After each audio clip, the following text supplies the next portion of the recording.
right, welcome everybody. Today it's a pleasure to have Sune Lehmann, a professor of complexity and network science at the Technical University of Denmark. We've actually been in touch with him for a bit to talk about his work on predicting live events from data, which I understand had got quite some traction the last couple of months. And we're very excited to hear him present about this work. So please, without further ado, take it away. All right, thank you so much. So I mean, the paper that I'll talk about is this one, and as always, I should say that I'm the senior author, but all of the heavy lifting was done by the young man here, Gammons, who is now postdoc in the US. And you're absolutely right that this was a wild project to create. As you can see, we it came out online on December 18th, and there's always work at the end of publishing a paper. And so I stayed offline a few days. And when I kind of searched for the paper a couple days later, then this is what met me. Um, and I was like, that's not really, it's not something I recognize. And you can see here that uh, this this is just I had never expected to be covered in Urdu or some of the more rare languages. And this scroll, I won't bore you, but it really keeps going for a long time. And I'm only saying it because it was truly shocking to do this. Later, because of all this crazy attention, something wild happened that my research has never sparked before, which is that some fake websites came out designed to lure people out of their credit card information based on our paper. And actually, here on December 20th, if you search on Google, you'll find that like top of the top four results, the second one is the one that has our paper, and the top one is just some scam site that where they ask people to enter all kinds of personal information in order to scam them. So I feel like this is a new it was a new thing for me in my research. So it's a wild thing. But the tragedy and the setup is that in all of this, nobody understood what was great about the paper. It is true that in the paper we actually do predict if people will live or die, and this is what, I'll get into why we made this prediction, but really the paper is about something else. So to kind of explain what's exciting about the paper, I want to take a little detour.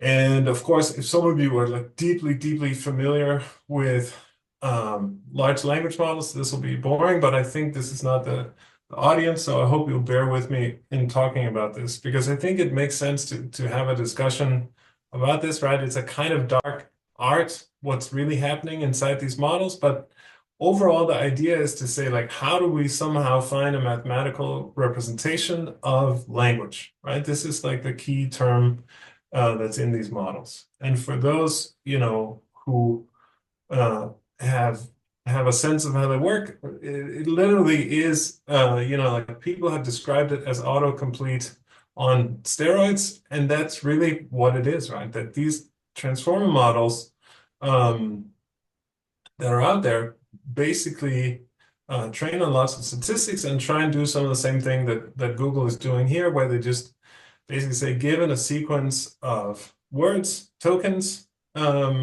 what's the most likely thing that'll come next, statistically, right? So we just count out all the queries where people write, how do I explain? And then we count up what typically comes next.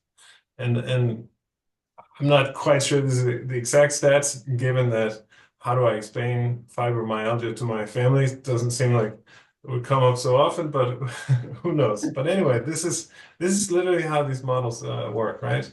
And so what we do is something a little bit different. We use a slightly older architecture called BERT, where we look at both sides of the word and basically how the way you train them really is that you take a sentence and you mask out some word, um, and um, and then you ask the model to try and estimate what's the word that should be here, right? And so in this case, right, like the stats could then be maybe a book, but it could also be reading a poem or reading a leaflet, or there could be some other words with lower probability. But more or less, this is what it's doing.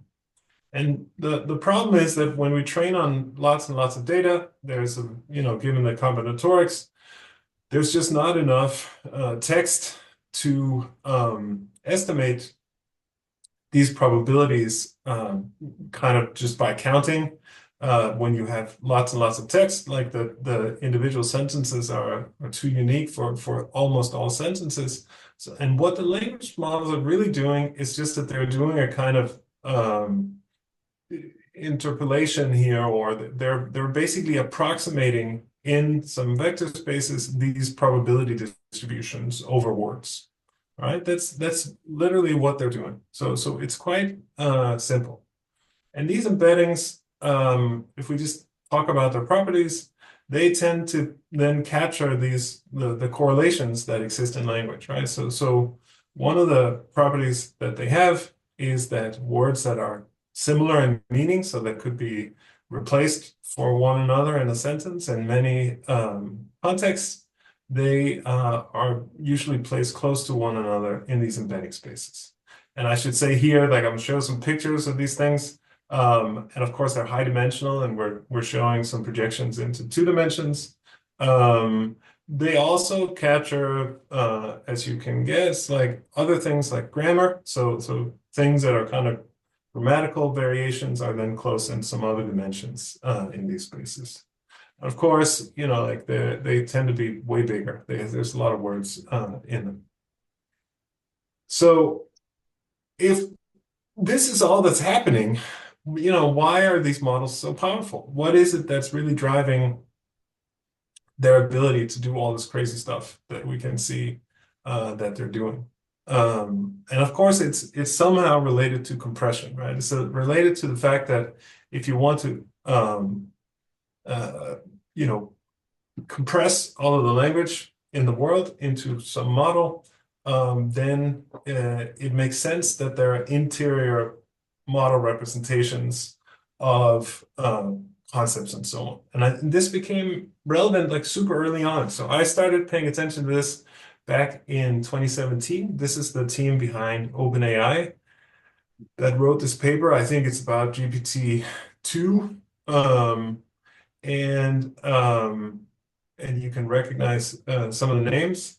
They were not as famous then as they are now. But what they were doing is that they were analyzing with this earlier model architecture, simpler architecture, Amazon product reviews, and they were not predicting the next word here. In their transformer model, they were predicting the next letter. And so they build up this thing trained only on Amazon data, quite simple. And what they find, and this is what I highlight in the abstract, what they find is they say, we find a single unit which performs sentiment analysis. All right, and this is like a first sign that the models are somehow capturing higher level language features, right? So sentiment means like the overall mood of a piece of text. So is it like the valence, it's also called. So is it happy or sad? And basically what they find here is that they find that inside their network, they have one neuron that's figures that does better sentiment detection than and I should say this is a big thing in NLP. In NLP, like people spend a lot of time trying to find methods to detect, as a piece of text, a happy one or an angry one. And they've done it, by ways of counting all the happy words like joy and pleasure, and counting all the sad words like rape or suicide.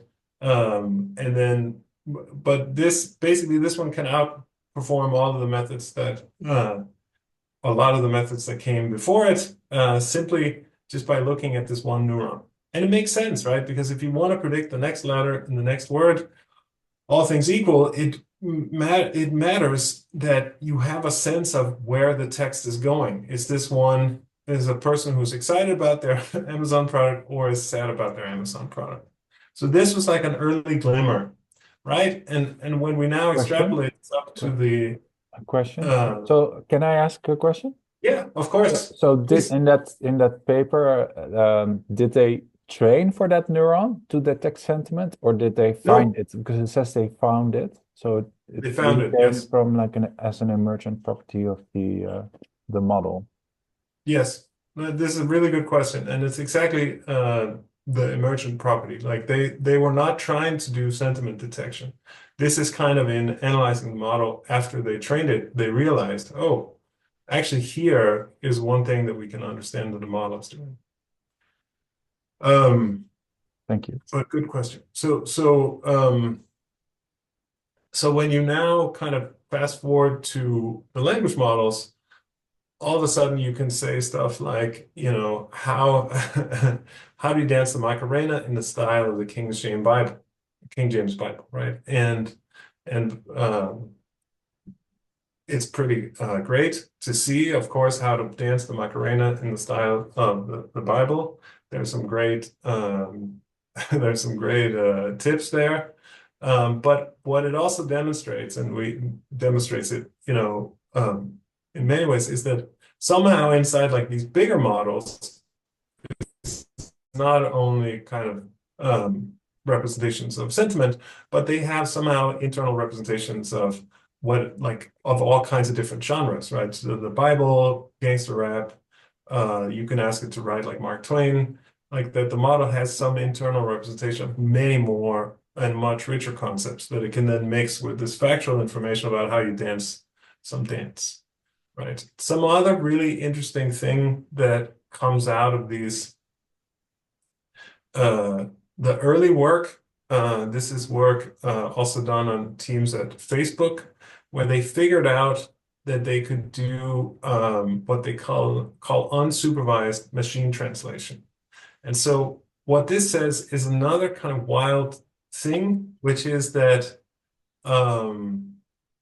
it used to be dogma in this kind of natural language processing world that in order to translate text, you would need to find some sentences in one language and then corresponding sentence translated to some other language. And this would form the basis of learning how to translate.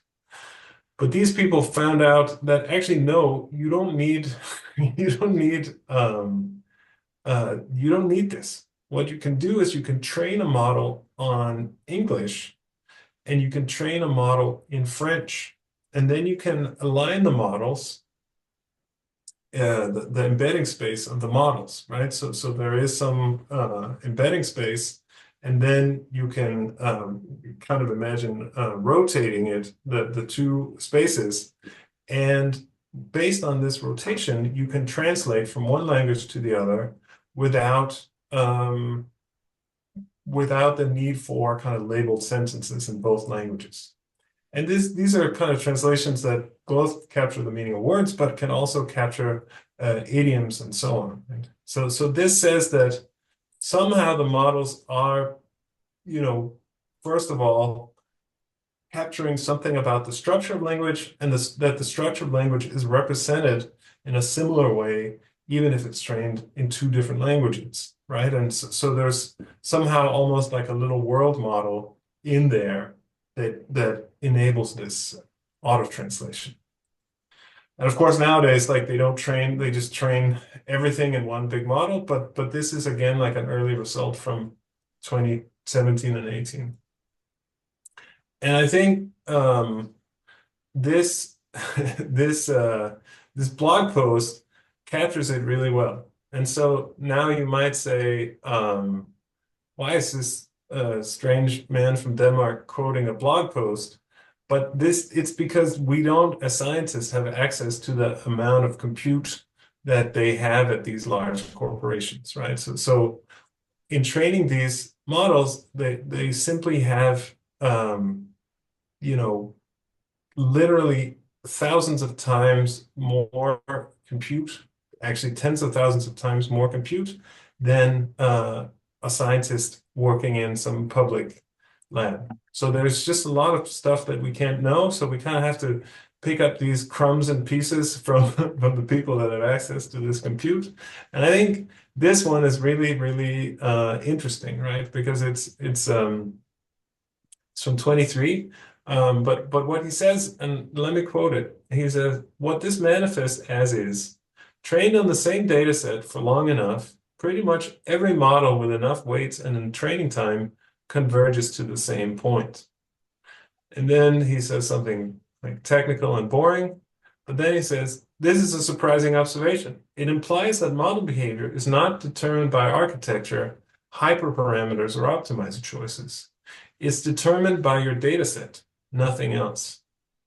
All right. So this kind of, fits with these other observations that we've made, that there is something really, really interesting in these embedding spaces, and they're a really interesting way of getting these summaries of the world of the data set that it's trained on that somehow encodes high-level concepts as we've seen.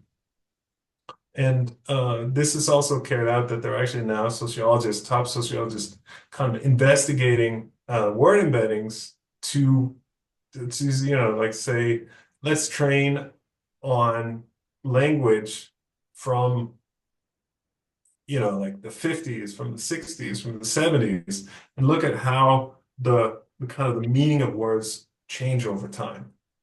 And just to get it completely crazy, here's some work that a friend of mine did that I played a small role in, that they had at NeurIPS last year, where basically, I don't want to get into it, and I think, I'm not making any strong claims here. In fact, I don't know how strong this is, but what Anas finds in this work that they've done is that they compare models that they train with neural response measurements from brain imaging, and you can begin to see that actually these representations also have like kind of similar structure. And so if you look at how concepts are stored relative to one another, they have similar structures. So don't take this too seriously. I just thought it was like a fun thing to include.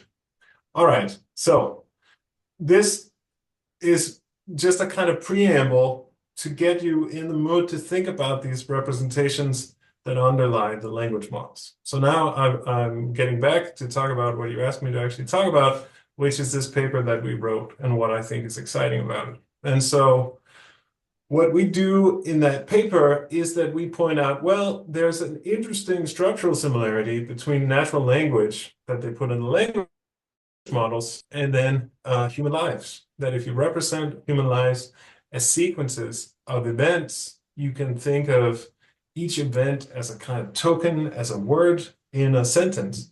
And so you can kind of construct a sentence of what happens in a human life in the linear form of organized according to time.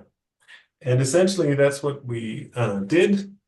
And as you know, I'm from Denmark, and like the Netherlands, we like and trust the government. There's also a Statistic Netherlands, I know, that has lots of detailed stats on every single one of you, and similarly in Denmark. And so we had this incredible data set. And so in collaboration with this organization, I said, what would happen if we tried to do this for everyone in Denmark?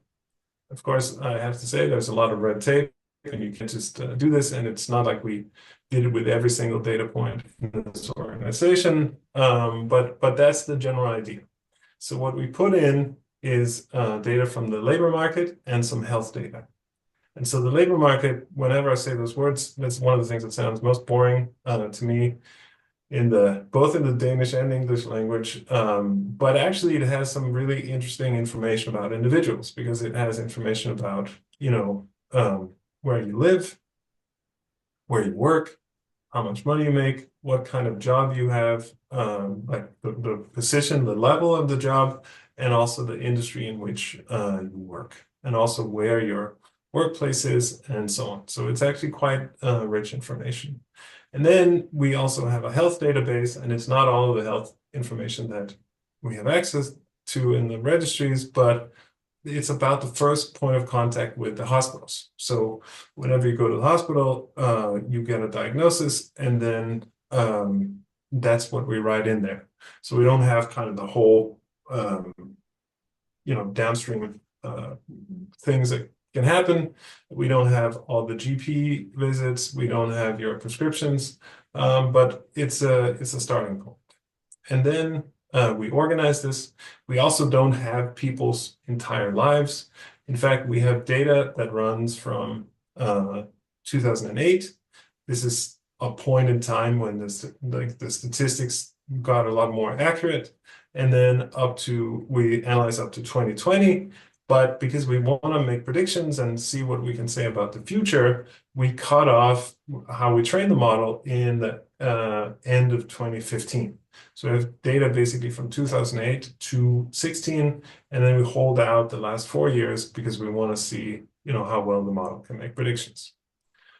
But this is a data set, and we also give it information about the person's age. So it also has a kind of chronological time in there. And we also have a sense of what you could call absolute position and sequence to kind of let the model have a sense, is this someone who has a lot of data in their sequence or not so much data in their sequence? And we don't do any fancy new methods. I'm a physicist by training, so I'm not kind of out to develop new hardcore machine learning methods. We use what's called the BERT framework, which is like something that was designed a little bit before the current transformer architectures, and it has this difference that you're actually predicting from both sides. So you're not predicting next word, but you're predicting the context. And then we modify it because our sequences tend to be longer than sequences in natural language. So we use something called a performer, which basically is able to handle slightly longer sequences. This is not a problem in modern architectures, but we were doing this back in 18 and 19. So this is the setup that we had. And so the way that you would then train your network is that you would first do pre-training. And there you do this masked language modeling task that we talked about. We train it from scratch. So literally we take these sequences, we cover up something that happens, and then we ask the model to make a guess. And in the beginning, most of the times it'll get it wrong. Once in a while, it'll get it right. And then we reward the model when it gets things right. And so we keep doing that. There's also a lot of other tricks, but like the general idea is this. And then this is what gives you the embeddings. Once you have the embeddings, then you can then build on top of that the embeddings. And in our case, right, just to make it explicit, it's not word embeddings, but it's live event embeddings. So it's a kind of embedding space that doesn't have words in it, but it has things that can happen in a human life. And once you kind of do the pre-training, then you can use the model to make predictions and classification and so on. And I'll get back to that. And so this is a kind of low-dimensional picture of this space that we train. We start out with everything positioned randomly, and then it converges to this space that you see here. And I have emphasized the word robustly to remind myself to tell you guys that that this space, we already talked about why it might be meaningful and contain a lot of useful information or interesting information, but it's also robust in the sense that we can literally take a third of the Danes and train the model, and then we can take another third of the Danes and train the model on that data, and it will converge to the same positions. So when we train on completely distinct subsets, nevertheless, the model converges to the same place. Right? And this makes me even more kind of believe that we're actually capturing something. It's not some overfitted, even though it has a lot of parameters, it's not some overfitted model that's somehow highly specialized. In fact, it really is very robust. And I should also say that the colors here are not some that we have added because we've done some clustering afterwards. They come from the registers. So I want to talk a little bit about this embedding space. And Sune, yeah, can I ask a question? of So, course. how much dimension reduction is there actually when you do this? Like, what is the dimension of the embedded space compared to the dimension of the live events, the possible live events? Yes. So that's a good question. The embedding space is not as big as the word like the current like big models. Like it seems we started out bigger and then we tried to kind of make the most parsimonious model that we could make. And I think what we ended up with is somewhere around 250. We probably have some round number in binary, so 256 or something, but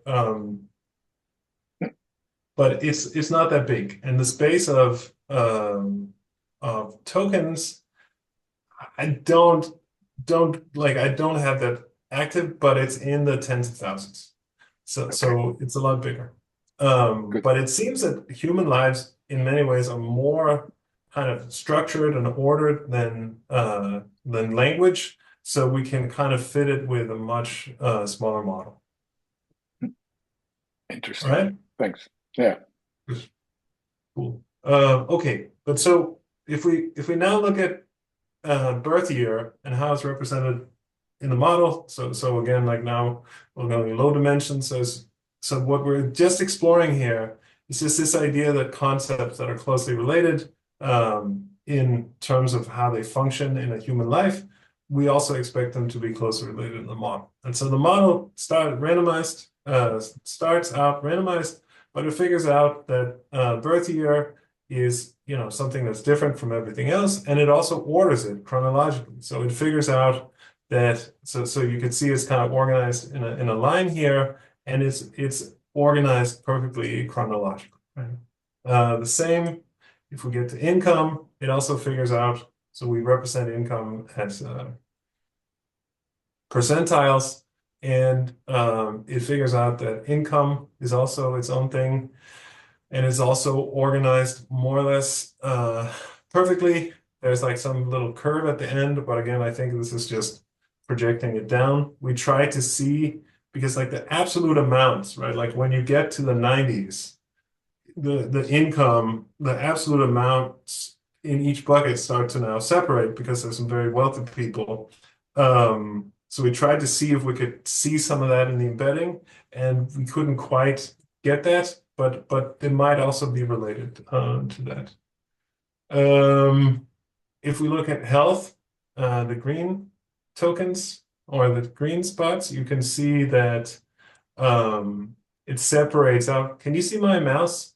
Is that good? Yeah. So it separates out anything kind of related to childbirth and pregnancy, which makes sense, right? First of all, it's not really a disease, and secondly, it only happens to about half the people in the data set. So that makes sense.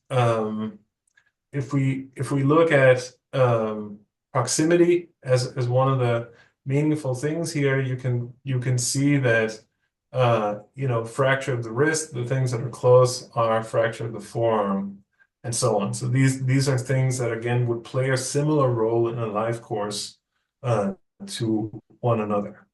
And when we kind of start, like what's nice about this is that in the registries, there is some kind of hierarchical organization of all of the diseases, so we can see, how well do we fit this, and like the proximity and the hierarchy to the proximity, and it works really well.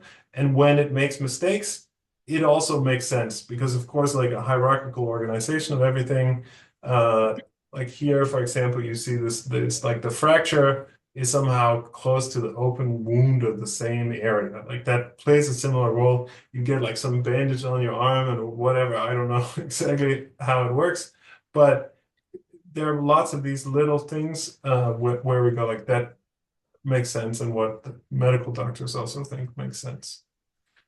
Now it's getting boring, but just to see that if you look at the industries, the manufacturing of furnaces is close to, similar industries. If we go up to the jobs in orange, you can see that sure enough, the stats and math professionals are close to the computer systems technicians and the mathematicians and so on. So we really find that that it's that these at least at this just very superficial limit of similar things should be close to each other in space really works. And I really kind of feel that the cool thing here, and this is maybe what I think is amazing about this work that we found out, is that we, just like the language models are foundation models, these are kind of foundation models for human lives, right? And what that means is that given some training data, we can predict anything with this model. We can predict anything about a human life. And we don't need to put features together. We don't need to say a priori, this is what I think is important. You just kind of throw everything you have at it. You get this like rich embedding of how things relate to one another. And then now you can just go and make predictions. All right. And so just to be explicit about that, right? Like, people have been making predictions about human lives forever. That's what the social sciences do. And so making predictions about human lives is not a new thing. But until now, we've had to kind of make decisions about what we wanted to put into our models. Like, what are the variables that we think might play a role? And once we identify those variables, we have to kind of give them some expression. We can't just put income into a model, right? Like, we have to decide, like, do we think it's like, is it average income? Is it income over some number of years? Like, what's the, like, there's so many choices we have to make whenever we want to make models of human lives, right? I mean, in any field, but and I think more than that, and this is where like we're also going now, is that we can think of this space, which is a wild space, right? It's like a space that contains kind of both, being a stewardess and breaking your arm and, being born at a certain time. Like, those events kind of exist in a single space. So it's like a kind of interesting space in itself. But I think it's also a world model, just in the same way that the language models are world models. This is something that we can study and search for associations and biases and so on, right? Because if you think about like what is a bias, is that it's like some subgroup of the population that somehow is receiving like is like inhibiting or inhabiting like a special displacement relative to everyone else. So I think it's interesting in that sense. All right. Can I ask you a question? Of There course. There was an interesting small cluster of light green points close to the labor. Are they labor injuries? Do you have any idea? It's these guys over here. Yeah. I don't know. I can't answer you. I can't tell you. I wish I could. It's a really I mean, good question. are there any kind of associations there that you can pull Yeah, out? so I mean, we looked at this space quite a lot. Okay. And as I said, like that there's definitely, whenever these tokens are in a strange place, there is meaning to it. Like Okay. we see it and it makes sense. Like but to be honest, like this one I can't tell you. Okay. In in the paper, we more focus on validation. Like we're kind of proving that this works more so than making discoveries. That is kind of like asking too much. It's like we built a crazy model and we discovered crazy things. So like, here it's like more saying like this aligns with all of the mainstream social science stuff. It's really what we're aiming for. I also have a It's a great question, question. maybe Yeah. about this embedding space. So I understand that you have sort of this embedding space for all these features, but obviously, like similar features occur close to each other, but that doesn't mean that they would occur like that they are correlated in some. They're similar, but like it's not more common for those things to occur in a single human life, right? So what you're interested in, it's not like if you break your wrist that you are more likely to break your arm or something. No. So it's yeah. it's also about the correlations and how those things affect each other. So is there also sort of a network kind of projection of that embedding space where you can see the links between those classifications? So the way that you should think about it is in terms of how you train this BERT model, right? So the way that what this captures is kind of at the very simple level of proximity in the space that we're looking at here, is that two events that are close would play a similar role in a life, right? So like breaking your arm is close to other things that would play a similar role in your life. So like breaking the wrist or something like this. And similarly for like all the other things like the jobs and the incomes and so on.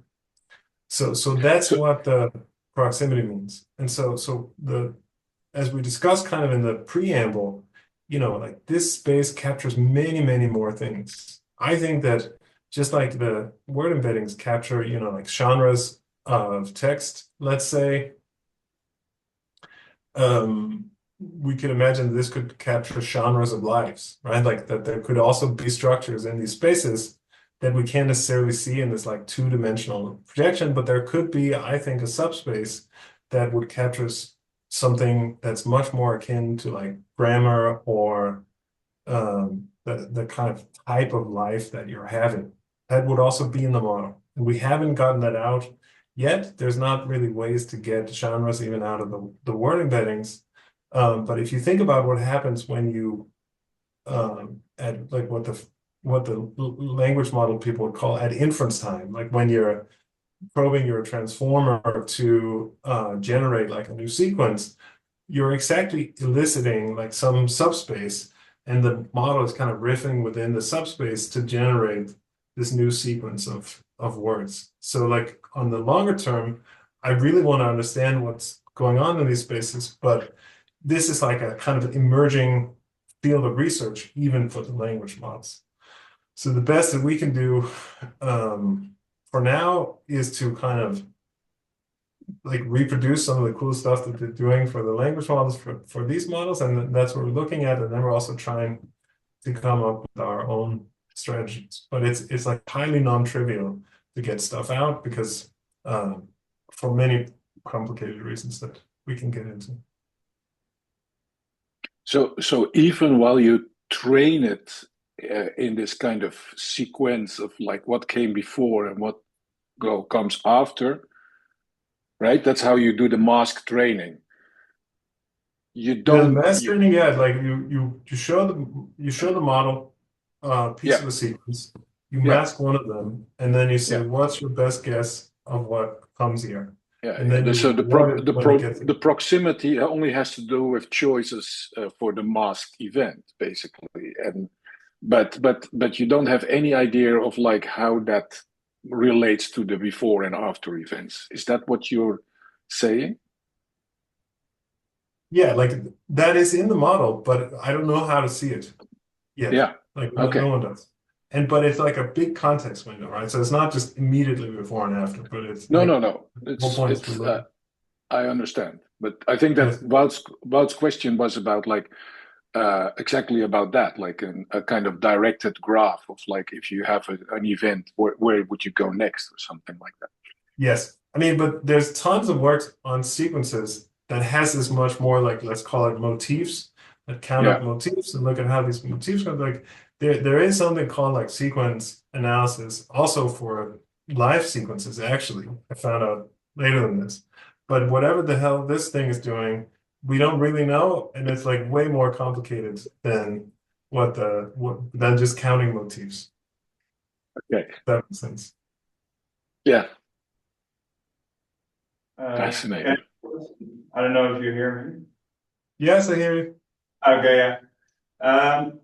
Just that it seems that in the things that you're saying about your model and especially when you touch on predictability, it seems that you're kind of assuming that humans live in a kind of static background or a static world.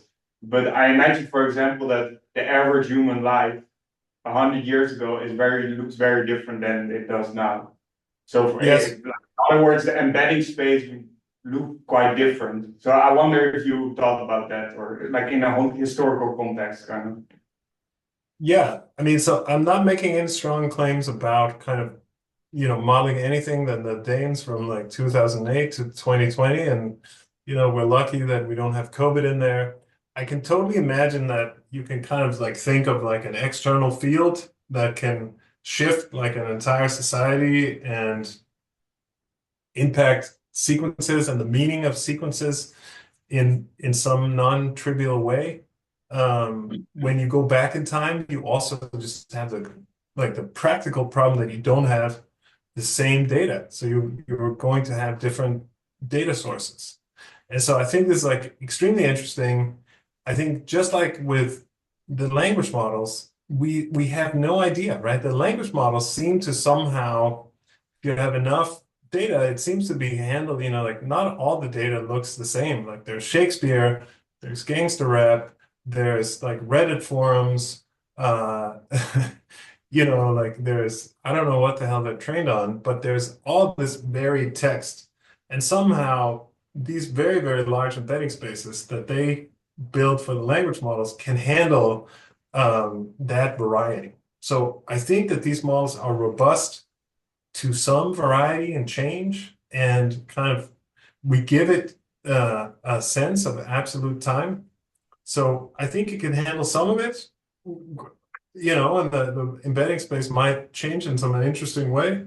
But again, this is like probing the mind of an alien. Like these things are grown, they're not designed. So in like some deep sense, we're kind of exploring them more than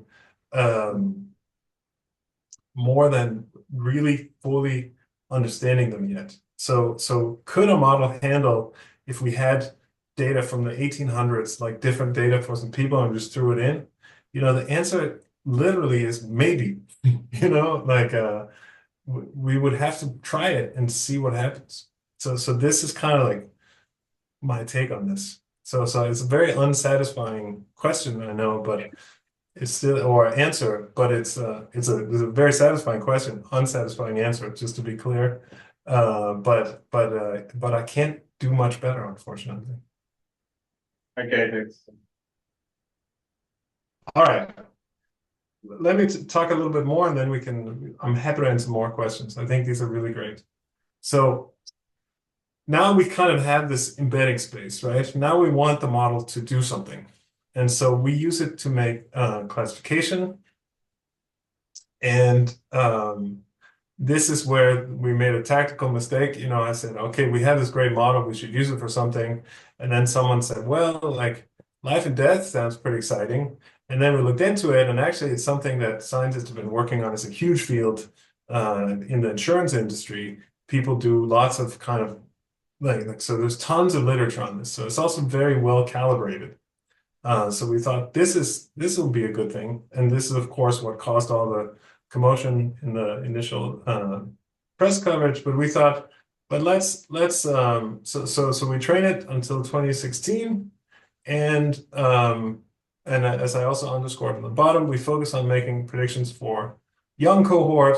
And this is simply because when you look at the literature, it's pretty clear that it's quite boring how people die. Like your probability of dying young is like very, very low. And essentially, like if you look at these survival curves, you turn 75 and then all of a sudden the odds change in like a very, very dramatic way. So we didn't want to just kind of figure out that old people die.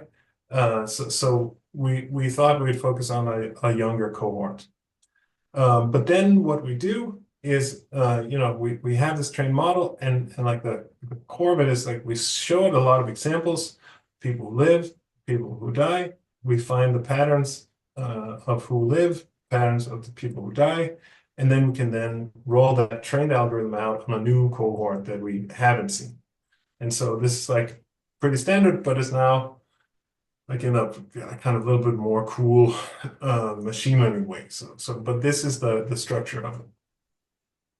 And what we find, and I'll get into this, I don't want to do a lot of results because they're not really telling you something and they're pretty boring. But if you look here, you can basically see that, if we do random, and we make like a binary classification.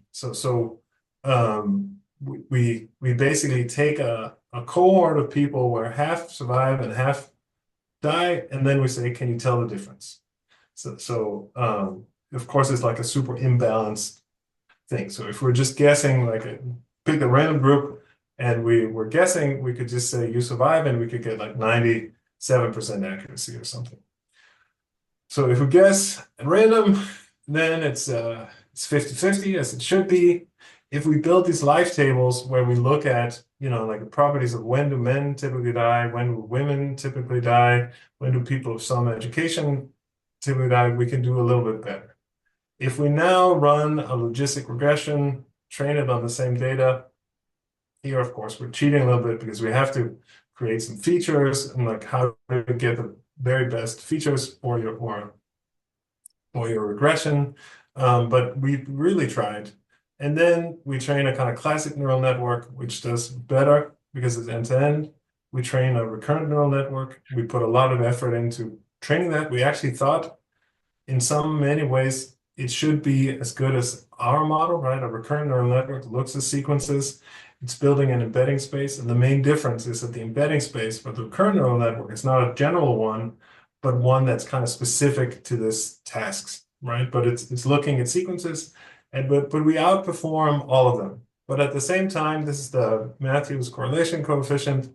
So what that shows you, trying to weigh the kind of true positive, false positive, true negative, and false negatives. We find it goes from 1 to -1, and we find that it's better than everything else. We can throw out this problem, but it's not amazing, right? So there could be way better performance. So it's not some kind of oracle that will just tell you if you live or die. And I'll explain why that's the case in a little bit. And if you want to put some other numbers on it, you can see them here. You can see the accuracy and the F1 score and so on. But I think this is not so interesting. Like the point is, we do it better than anyone else, even trained on this amazing data. But it's not like fantastically wildly better. But I think what's interesting is to understand what the model is doing. And the cool thing is that actually, when you make a prediction, if you train the model to make the prediction, you can make predictions in many ways. You can also make predictions just based on the features in the embedding space, blah, blah. But if you train this model in the right way, you also create a new space, which is a person embedding, where the meaning of the embedding of a person is essentially like the best summary of everything that happened in your life with respect to this prediction that we're making. So we're now training the model to make a specific prediction, and it does, in something called the CLS token, is optimized essentially the best possible summary. So it's not an average of everything that happened in life, but it's like an average that's the best average with respect to what happens. And when we put people in this space, it looks like this. All right. And so now it's not concepts in the space, but it's individuals. And it's panel D, and essentially you can see this big curve. And again, the curve, I think, originates from taking a high dimensional space and projecting it into low dimensions. And it's not handling like a big distance. It's good at small distances in this projection, but not large distances. So you can basically just think of it as a line, right? And the line goes from like very healthy, very low probability of dying, and it goes all the way over to very unhealthy, very high probability of dying. And so we look at two areas. We look at like a region in the very healthy part, and we have a region over here in the unhealthy part. If we look at this region and we look at statistics, so here is biological sex, and you can see that it contains males and females. It contains people who are young and old, and it contains very few people who actually die, which are the kind of red labels. And again, like here, because we have this great data set, we can go in and say like, well, how does this person die? And the reasons for dying in this region is literally like traffic accidents and like, brain aneurysms, like stuff that you just couldn't predict based on the life lived. And when we get over here, you see that again, in this region 2, you have men and women. It skews a slight bit older, but it has young and old people, and we get a lot of true positives. But we don't get everyone, of course, right? And this explains why we're not like amazing at prediction, I think, because essentially what we're saying is that it's easy to predict that people are very unwell and not very healthy. But saying like, are you going to die within these 4 years is very, very hard. Like you go to the doctor and you have your terminal cancer and the doctor gives you a diagnosis of how long you live, and everyone knows lots of examples where people get 4 months to live and they live for like 4 years, or they get 2 years to live and they're gone much sooner. So this uncertainty is just really like the biological uncertainty is much bigger. And we can see that if we make predictions for like 1 year, for example, we can do much better because in order to die within 1 year, you have to be really sick and the model can pick up on that. So the precision kind of goes down as we extend this window. I think this is much more, what's that? Oh, I was talking, sorry. I do have a question though. Yes. So actually, what you're predicting is a probability of dying in these 4 years. So could you say, well, I'm imagining that in these 4 years, dying is like a Poisson process, and perhaps with this rate, I expect to have this many false positives? Maybe.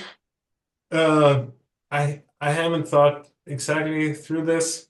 I don't know if it's it's fully a Poisson process, but it sure is like one way to model it, and it would be interesting to investigate. But it's not something we looked at.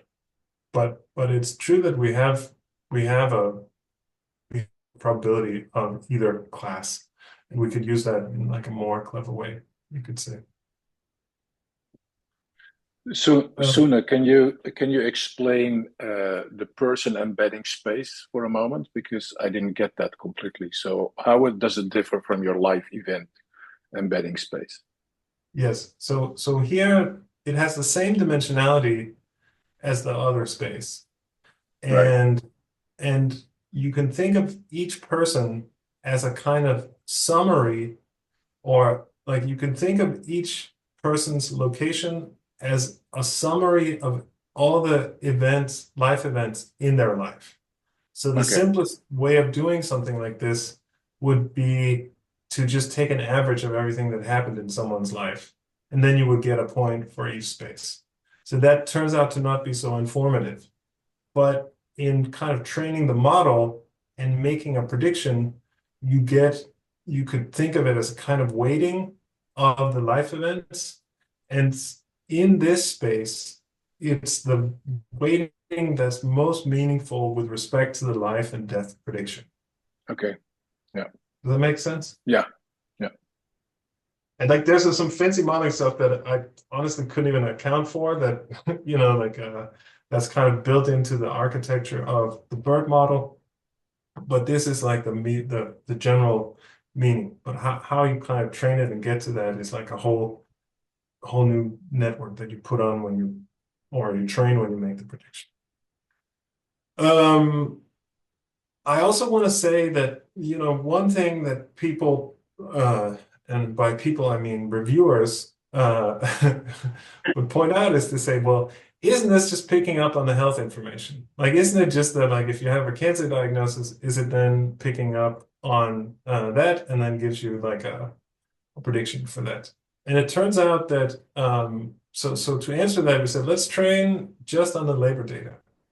And we can actually make surprisingly accurate predictions only based on the labor market data. So it's not just that there's some health information in there and the model picks up on that and then nothing else. That it really is the kind of full context of the life that someone lived. And because we can predict anything, right? This is the problems I gave you. We actually did some other, actually one more explanation. So you can do more with interpretability. And so one of the things that we did is we've drawn this strategy here called topic concept activation vectors, great name. And the idea is that you can find directions. So you have the space of people and you say, well, I would like to try and interpret the directions in this space. And the way you can do it is if you have labeled data. So you can kind of imagine that we can take all the wealthy people and all the not so wealthy people, aka the poor people, and we can now identify them in the space. Then we can run some like classifier, like traditional classifier, like support vector machine or something, and basically find a manifold that separates these points. And then you can look at the direction that's orthogonal to this manifold. You can find it in many ways. And you can interpret that direction as the wealth direction. Right? You could find like some men and women, and you can separate them, and you can find a direction that corresponds to the biological sex of people. And so what's cool about that is that you can then take someone and you can say, I'm going to take you, Andre, and I'm going to move you in the direction of wealthiness. And now I'm going to see what does that do for your prediction to be alive or dead. And when we do this, we find that it aligns with what we know from traditional social science. That basically, if we move people in the direction of a managerial position, if we move people in the direction of high income, their probability of being predicted alive or dead increases. And working in the opposite direction is being a machine operator, to being kind of like a worker, to be male, or to have a mental diagnosis. And this aligns with everything we know. So this space seems to capture something. And we can also move in a different direction. For some technical reasons, it's not trivially the same, but luckily the outcome is the same. So we can also find these things. And then the last crazy thing we do is that we say, okay, what's the opposite of this like life and death prediction? It's very kind of hard outcome, very well measured for everyone. We thought, let's try and show off that the model can do other things. So we also have some psychologists who did personality tests on a huge portion of the Danish population. And so we thought, what can we predict people's personality? And to make a long story short, the psychologist said you shouldn't predict like the aggregate because the individual answers to these questionnaires has been shown in psychology to correlate with outcomes. So we try and look at what's called extroversion, which is something we felt maybe could be measured in these live sequences. And actually we can predict again much better than all the other models, and with some accuracy, the answers to these questions, right? So personality is something you can't even measure. Like you have to ask people some questions, and then you have to answer. And we do pretty well in answering how people express these answers. So that's what I had for you. Now we're investigating a lot of different directions. We're looking at more detailed life sequences. So we're thinking like, what happens if we put more data in there? Are we already at some prediction limit and we can't do any better? Or can we add more data and get more better predictions? We look at networks, so we know that your social relationships are very important for life outcomes. There's lots of work to show that, but how important? So like if we add information about who you're connected to in the network, you know, who you're related to, who you live with, who you work with, who you go to school with, can we make better predictions and how much better?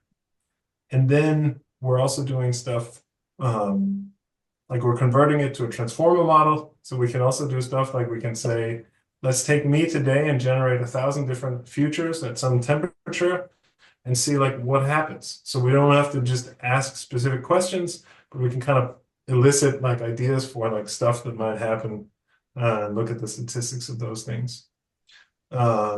We look at different time horizons.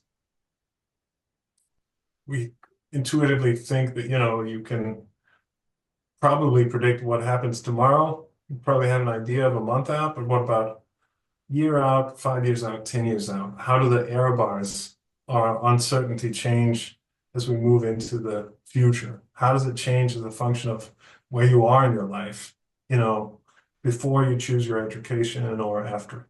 So lots of kind of cool projects also going on. But yeah, but that's what I had. Thank you for your attention.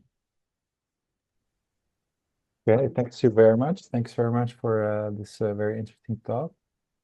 I'm Thanks going for all those to, questions also. yeah, I'm going to open the floor for questions. Maybe people online can raise their hands, and then I will give you a turn. And people in the audience, and I'll ask maybe first at IAS if there's anyone in the audience who has another question.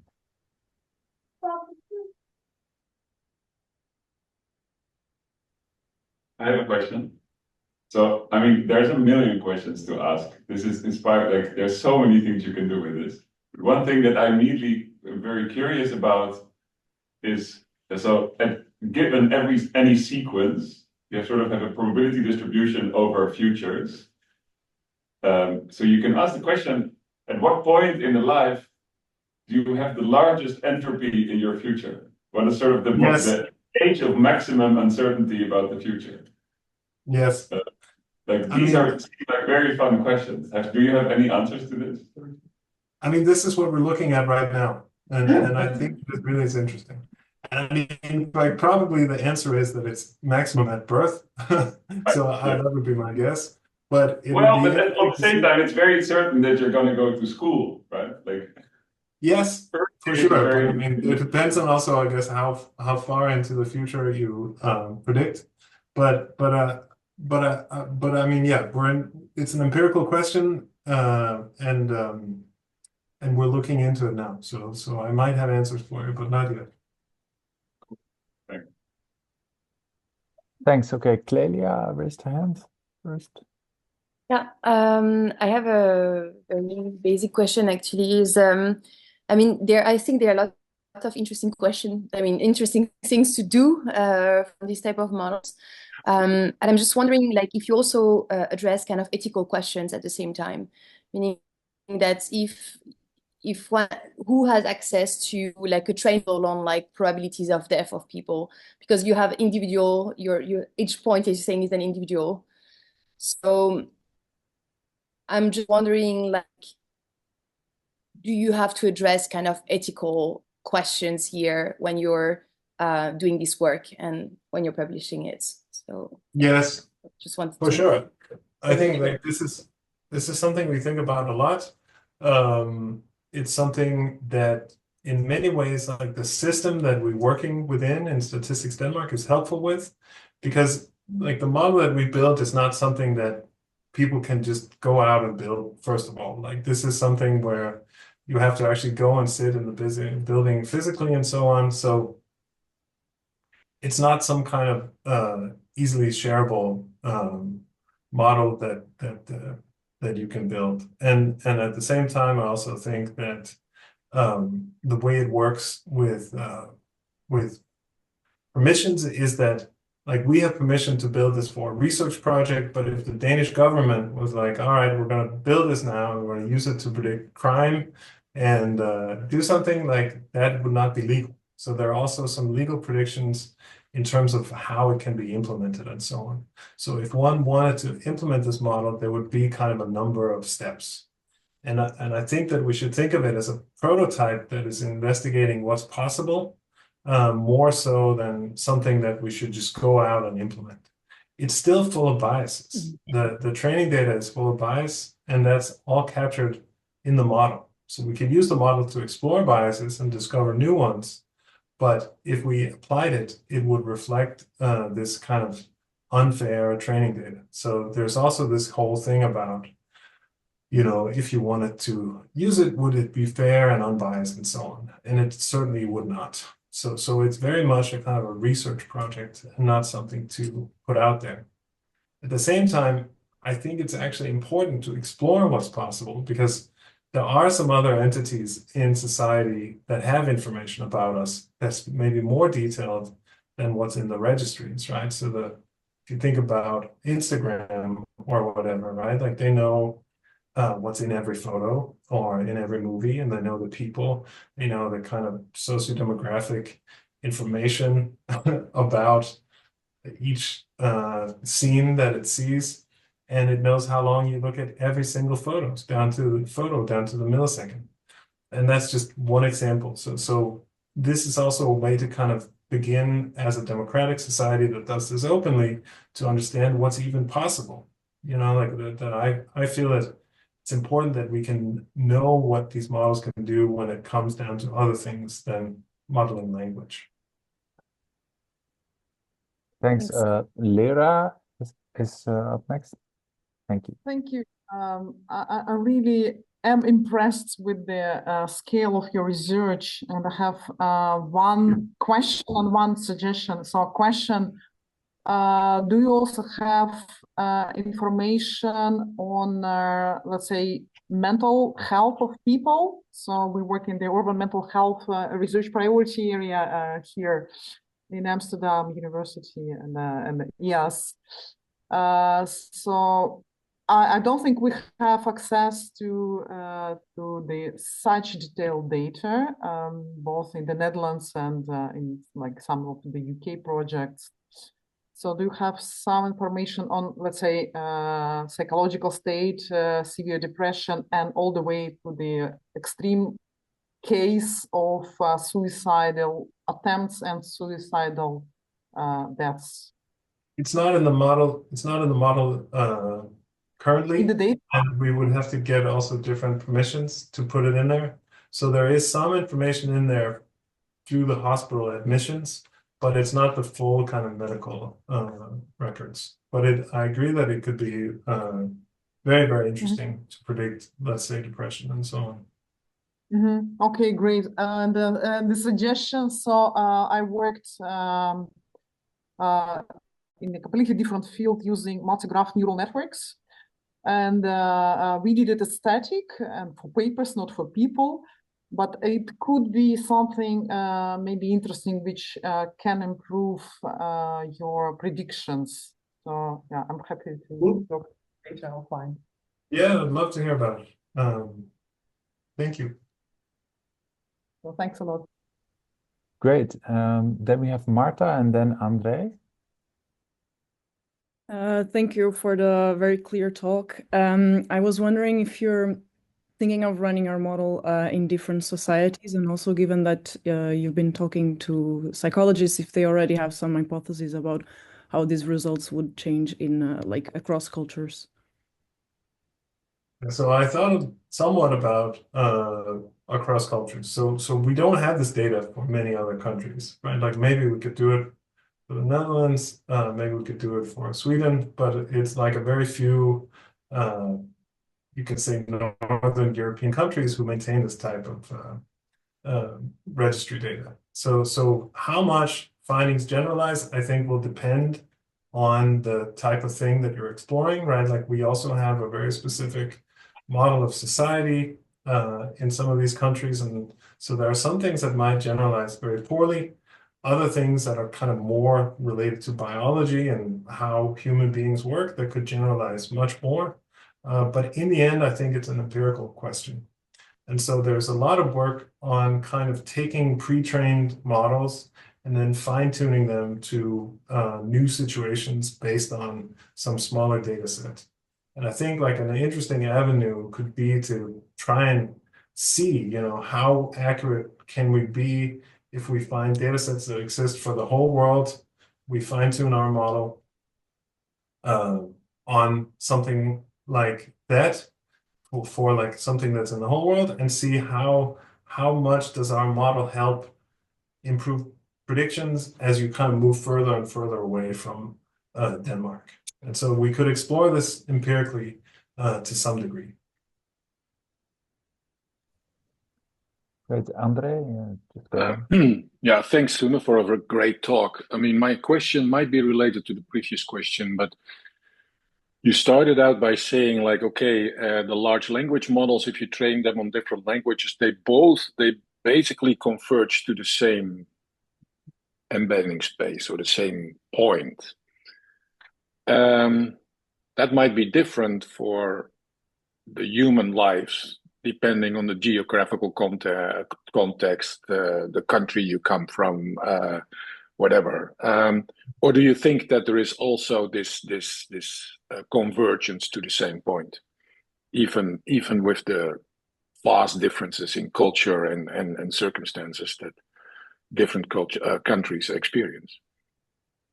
So of course I don't know for sure, right? No. But one thing I can say is that, I mentioned that we trained the model without the health data. And so we trained it without all kinds of subsets of data. And then we could explore again, kind of how do the pairwise distances change as we add more data in order to begin to understand. And what we see is that the pairwise distances are relatively conserved. So if I take like model 1 that has a lot of data and model 2 that doesn't have so much data, and we look at pairwise distances between some pairs and we plot them against each other, they're on like a relatively straight line. So what that's telling me is that at least some of this conversion is like capturing something fundamental. But taking it to new data sets, it's very hard to kind of predict what will happen, right? Like my prediction would be that if we had good data on everyone on the planet and we trained a data set on all of that, then if we ran different model architectures, probably the embedding space would be very similar. But it is completely possible, that there are some things that are so particular to the Danish society or biology of Northern Europeans that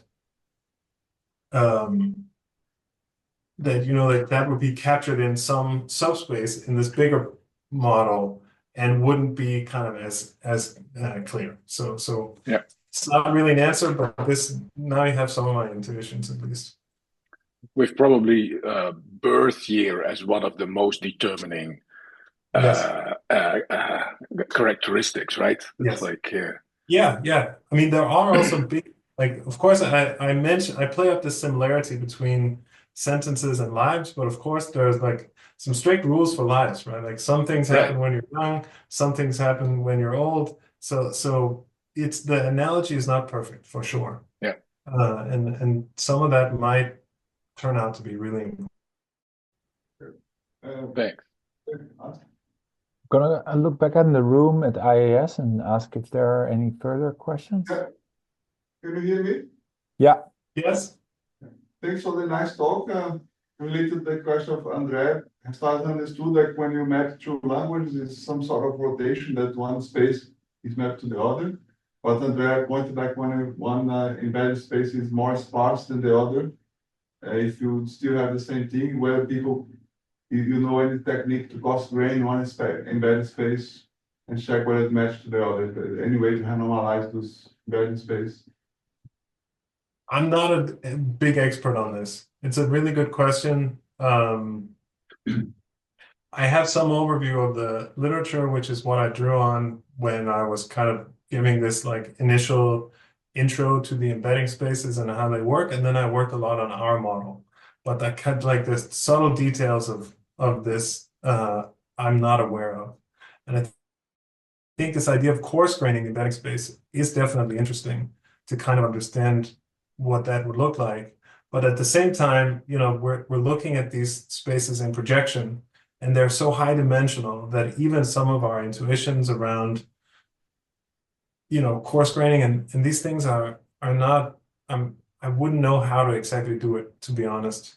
So I don't have like a good sense of how to even do coarse graining on like a 200 or 1,000 dimensional space, or how that would even work, because distances and so on also begin to behave strangely in some big spaces. So I don't feel comfortable giving like a deep answer on this, unfortunately.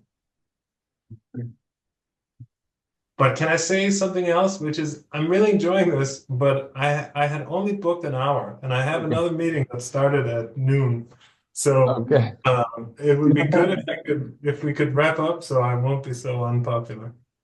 That's great. Yeah, I think also it's good to wrap up from our end. So let's thank Sune again for the great talk. And I'm just saying, if we have further questions or more things, can we contact you?